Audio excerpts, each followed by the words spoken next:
Good afternoon and thanks for joining us.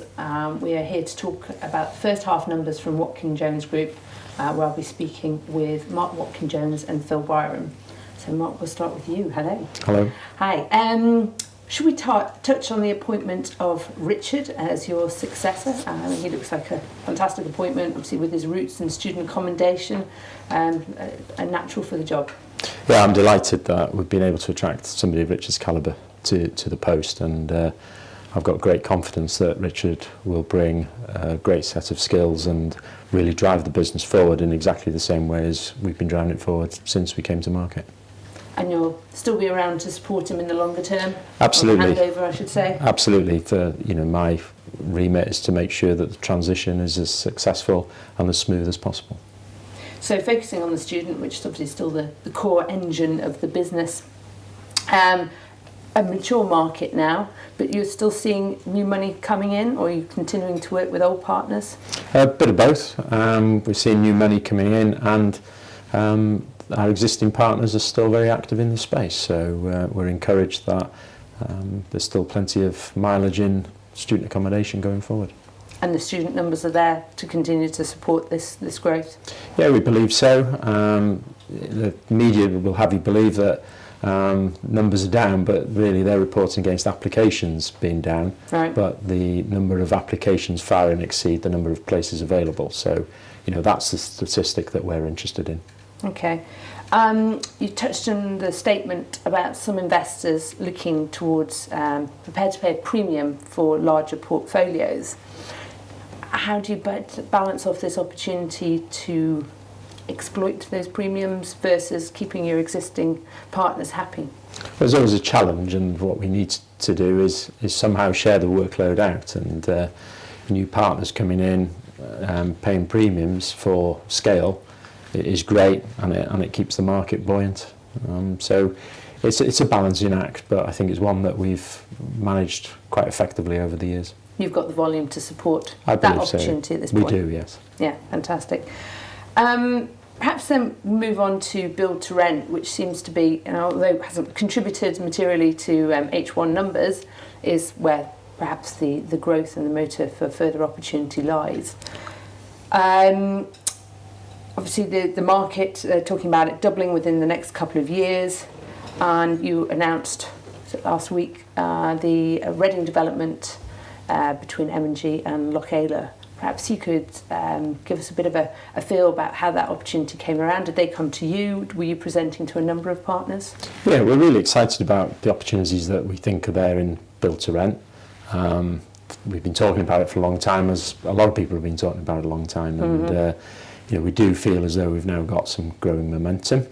Signing that deal with M&G and Lochaler last week is great for that belief. And I think that was a particularly good development opportunity for us, because that we were introduced to that, and we've managed to demonstrate our skill set and make the vendor of the site and M&G very comfortable with what we can bring to the party, and negotiated that. And I think over the next 2.5 years, 3 years, as that scheme is delivered, it will really give us a good grounding into that market as well. Fantastic. I remember when we sat here back in January, there was a discussion about the opportunity to forward sell, so buy to rent developments versus holding on to them and perhaps benefiting a little bit more from capital appreciation. It seems like you've decided to take more of that opportunity by setting up a fund. Is that born out of that opportunity? Yeah, I think we're always looking at how can we add value to the business, and we have the core student business, but how can our ambition is to grow the build to rent part of the business to a similar size in terms of revenue and earnings as what we enjoy in student. I think we've been frustrated by some of the pace at which some of our clients are operating, and we've sort of explored alternative ways that we could accelerate our growth in this opportunity, in this sector. And I think one of the opportunities is to explore an investment vehicle, but making sure that we do not change anything in the existing PLC. So, the existing PLC model has to be protected. That's our holy grail, if you like, and that's what our shareholders have invested in, that the capital light model, that we can continue to sell our assets into a fund in no different a way as if we were selling it to a third party institution. What kind of structure might the fund take then? We're exploring a number of ways. We're not entirely determined on a particular route we're going to take, but it may be a listed vehicle. But it's something we have had positive feedback from shareholders on the roadshow this week, and it's one that we'll take back to the board room next week and make decisions on the way forward. And there's no risk that there would be any cannibalisation of build-to-rent opportunities from the Watkin Jones Group with the new fund? No, I don't believe so. I think it's opportunity more than anything else. The government are trying to strike a balance between building more homes for everyone to live in and also the affordable homes that they want to see. How are you seeing that balance playing out in the build-to-rent opportunities you're coming across? Yeah, I think we recognise more homes have to be built across the UK, and there needs to be an affordable element of homes in new development. I think it's striking the balance right with local authorities and our purchasers, and it just takes time on a new concept of what that balance is. We've been working hard on a particular scheme in Sutton with Sutton Borough Council and the Greater London Authority, and we think that quite shortly now we'll be able to implement that planning consent on Sutton and forward sell that asset either to an investor, or should we go down the investment fund route into that fund. Is it providing a meaningful drag on planning timelines? I think it's a new concept, so the first one is always more challenging than others, and I think what we have to do on Sutton is make sure that the precedent we set in what we agree there will serve us well for the future. So it is important that we get that right. Absolutely. Good precedent always sets a nice tone. I think a large proportion of the build-to-rent opportunities seem to be focused around the discussions around the southeast at the moment. Do you see that proliferating throughout the rest of the country? Yeah, we do, but we focus in at the moment where we feel we've got the best opportunity to forward sell the assets. So as institutions are sort of making ground in this emerging market, we need to be where they are most comfortable. So I think once they then have established their exposure to the market, then I think that's when we push out into other regions, and generally high population areas is what we're looking for. And you've always spoken about the flight to quality that you've seen on the student side, and that's something that you're seeing mirrored in the by build-to-rent side? It's what we expect to see in build-to-rent, and I think at the moment there is no product or very little product out there. So it's like in student accommodation, we can take clients, we can take students to show them what they will get in a completed asset. What's not there at the moment is a completed build-to-rent asset that we can show. But as soon as Reading is completed, or as we open show flats and the like, then it'll just mature that market and our opportunity a bit further. In conclusion then, Mark, what are you hoping to see in the next 6 months of the year, and what should we be looking forward to hearing at the full year results in January? Well, continued progress in student. We're confident in this year's deliveries and further progression in our revenue and earnings as we come to our final results. And hopefully, my expectation that we'll make good progress in build-to-rent between now and announcing our results in January next year. Fantastic. And will we look forward to hearing further fund announcement at that point in time? Yeah, hopefully, if we've made that decision which way we're going, then we'll announce as we go, and hopefully we'll know by our full year results what action the board have taken. Fantastic. Well, if we don't see you again, best of luck in your future endeavours. Thank you very much, Anna. Thank you.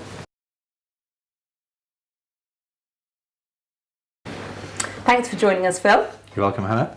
Let's start again then with student. Margins have been broadly stable in H1 this year. Are you confident these are going to be maintained going forward?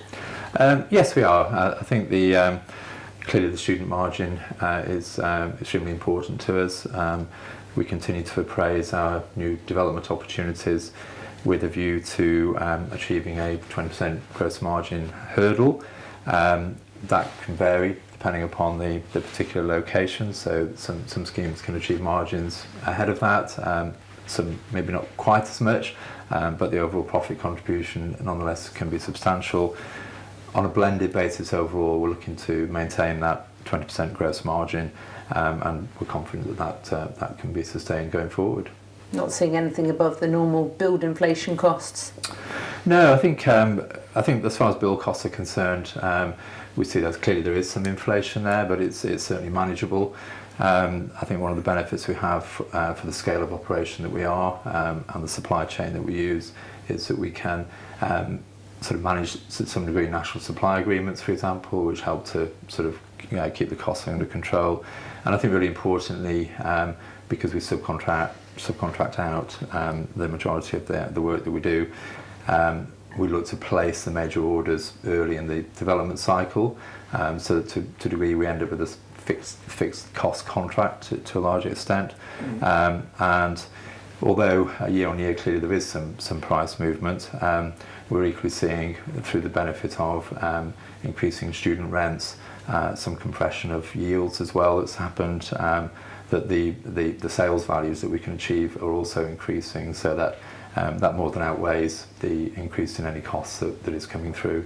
So I'm assuming then you're going to see some transferability of the supply chain with the growth in the build to rent? Yes, we see that as an absolute opportunity as well. Clearly the product that we are developing in build to rent is very alike to student accommodation. So the supply chain that we use for student accommodation, we can also apply to the build to rent developments that we'll be undertaking. And I think also there, because with student accommodation, the build programmes are of course are geared towards a delivery just prior to the start of an academic year.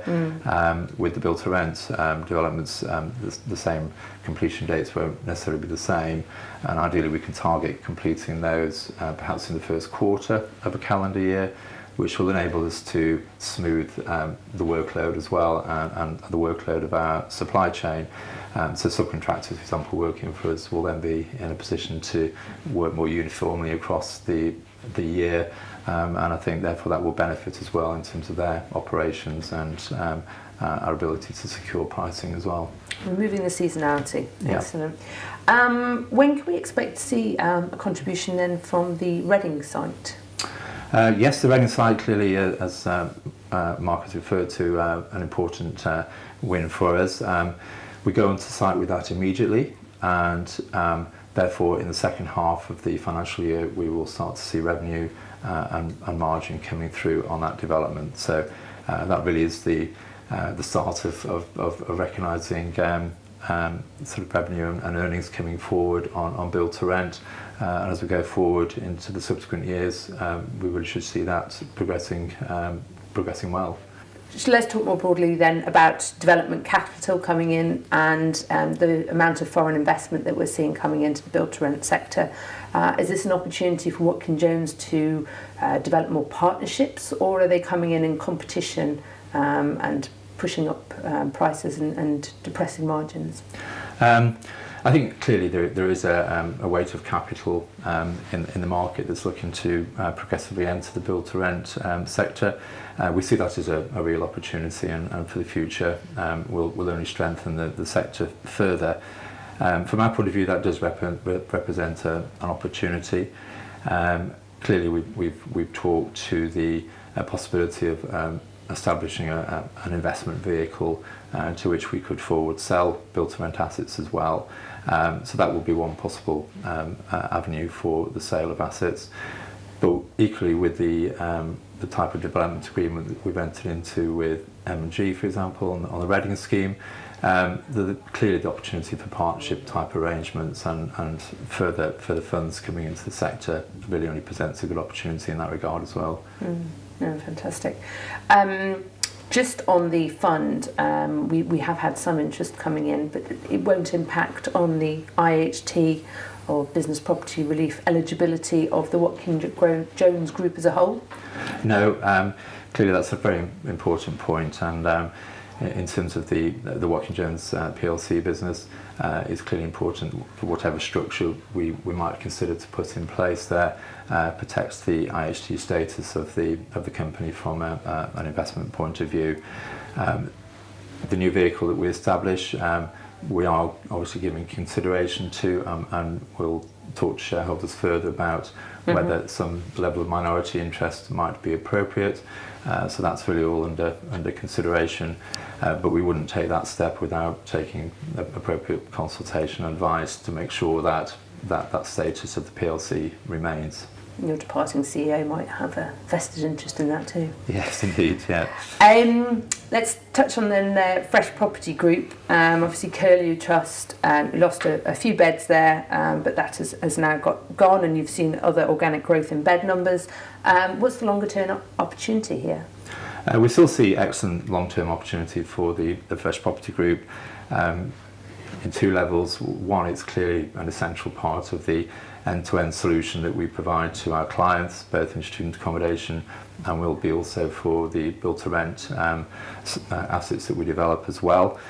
The loss of the beds associated with the Curlew transaction clearly has a small impact in the short term on the particular business there. But with the growth in beds under management that Fresh has already contracted to carry forward with, whilst we'll see a small drop in beds in FY19, it will continue to grow again from that point. Fresh continues to be very successful in winning new opportunities, not necessarily from Watkin Jones' own developed pipeline, and for example has recently been successful in winning 2 developments for management in Southern Ireland, in Dublin for example, so also penetrating new opportunities there. I think importantly for the future, the build-to-rent opportunity is potentially enormous for Fresh, and they continue to make progress in that area as well. Indeed, I've recently been appointed as manager for a scheme in Manchester, which is currently in development and will come on stream in FY 2021. So we can see further progress there, and extremely encouraged by the opportunity for Fresh. Fantastic. Thank you, Phil. Okay. Very welcome, Hannah. Thank you.